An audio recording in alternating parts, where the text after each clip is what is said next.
Hi, so this is a message for everybody in fellowship and connected to West Drayton Church. Probably the first of a few, because we're going to obey the authorities and preserve life as God intended, and not meet together in large groups for a while. And I just wanted to say, use this time to build yourself up in faith.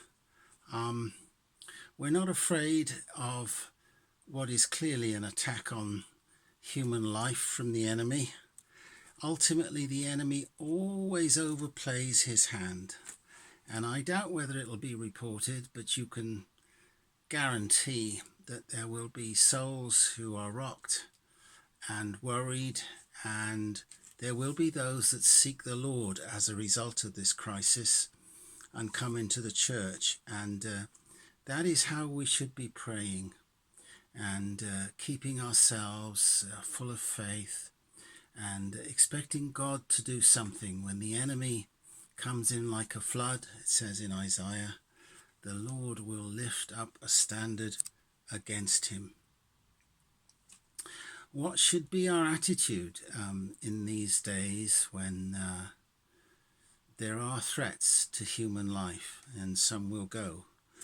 Well, I was thinking about Shadrach, Meshach and Abednego in those companions of Daniel when they were threatened with the fiery furnace.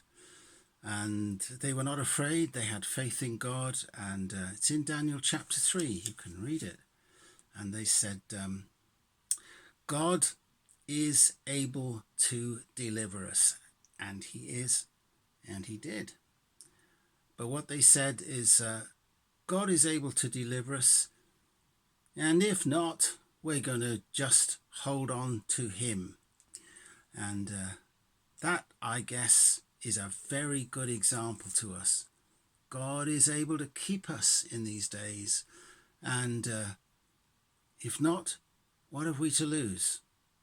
At the end of the day, to be with the Lord is far better. And what we believe is not a casual thing. It's not an accident.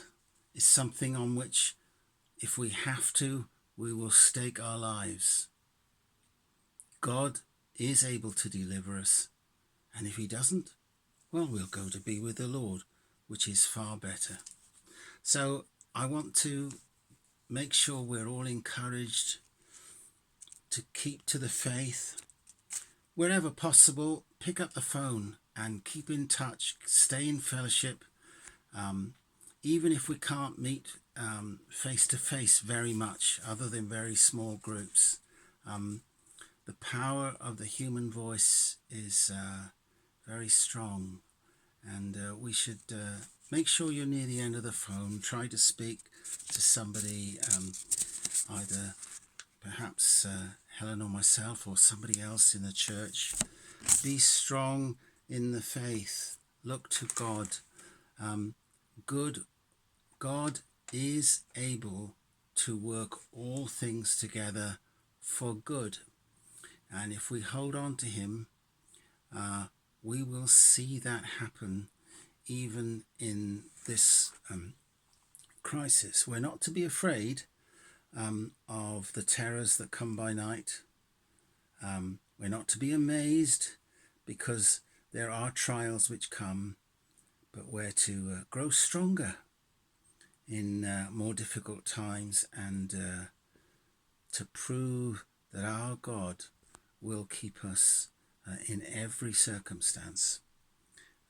There'll be more posts. That's one way of keeping ourselves strong in the faith. We should pray. We should read a scripture every day, and maintain our fellowship with the weapons that are available to us. So I'll speak to you again. God bless. Keep strong.